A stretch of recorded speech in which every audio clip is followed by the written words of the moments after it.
V D സതീശനെ കേരള മുഖ്യമന്ത്രിയായി തീരുമാനിച്ച കോൺഗ്രസിന്റെ നിയമസഭാ കക്ഷി യോഗം തിങ്കളാഴ്ച സെൻട്രൽ സ്റ്റേഡിയത്തിൽ സത്യപ്രതിജ്ഞാ ചടങ്ങുകൾ നടക്കും. മുഖ്യമന്ത്രി അടക്കം 21 മന്ത്രിമാരും സത്യപ്രതിജ്ഞ ചെയ്തേക്കുമെന്നാണ് റിപ്പോർട്ടുകൾ. പാർലമെന്ററി പാർട്ടി യോഗത്തിൽ നിന്ന് രമേശ് ചെന്നിത്തലയും ദീപക് ജോയിയും വിട്ടുനിന്നു. രമേശ് ചെന്നിത്തല ഗുരുവായൂരിലേക്കുള്ള യാത്രയിലാണ്. ദീപക് ജോയി ആരോഗ്യപരമായ കാരണങ്ങളുമായാണ് എത്താതിരുന്നത്.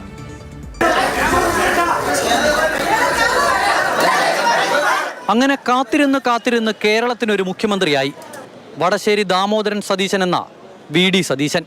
നിയമസഭാ മന്ദിരത്തിൽ നടന്ന പാർലമെന്ററി പാർട്ടി യോഗത്തിൽ കേരളത്തിന്റെ ചുമതലയുള്ള AICC general secretary Deepa Das Munshi high command തീരുമാനം അറിയിച്ചു. വി ഡി സതീശനെ മുഖ്യമന്ത്രിയായി നിർദ്ദേശിച്ചത് KPCC അധ്യക്ഷൻ സണ്ണി ജോസഫ്, പിന്താങ്ങിയത് തിരുവഞ്ചൂർ രാധാകൃഷ്ണൻ. മുഖ്യമന്ത്രിയാകുമെന്ന് പ്രതീക്ഷിച്ചിരുന്ന രമേശ് ചെന്നിത്തല പാർലമെന്ററി പാർട്ടി യോഗത്തിനെത്തിയില്ല. ഗുരുവായൂരിൽ ക്ഷേത്ര ദർശനത്തിനായി പോകുന്നു എന്നുള്ളതാണ് രമേശ് ചെന്നിത്തല ക്യാമ്പിന്റെ വിശദീകരണം. ആരോഗ്യ പ്രശ്നങ്ങളെ തുടർന്ന് തൃപ്പൂണിത്തുറയിൽ നിന്നുള്ള അംഗം ദീപക് ജോയിയും പാർലമെന്ററി പാർട്ടി യോഗത്തിൽ പങ്കെടുത്തില്ല. എന്നാൽ ഇരുവരും വി ഡി സതീശനുള്ള പിന്തുണ രേഖാമൂലം പാർട്ടിയെ എഴുതി അറിയിച്ചു. പാർലമെന്ററി പാർട്ടി യോഗം കഴിഞ്ഞ ഉടൻ തന്നെ നിയുക്ത മുഖ്യമന്ത്രി വി ഡി സതീശനും KPCC അധ്യക്ഷൻ സണ്ണി ജോസഫും ദീപാദാസ് മുൻഷിയും ലോക്ഭവനിലെത്തി സർക്കാർ ഉണ്ടാക്കാനുള്ള അവകാശവാദം ഉന്നയിച്ചു. 18-ാം തീയതി സത്യപ്രതിജ്ഞ ചെയ്യാനാണ് നിലവിലെ തീരുമാനം. പ്രൗഢഗംഭീരമായ ചടങ്ങുകളോടെയാകും പരിപാടി.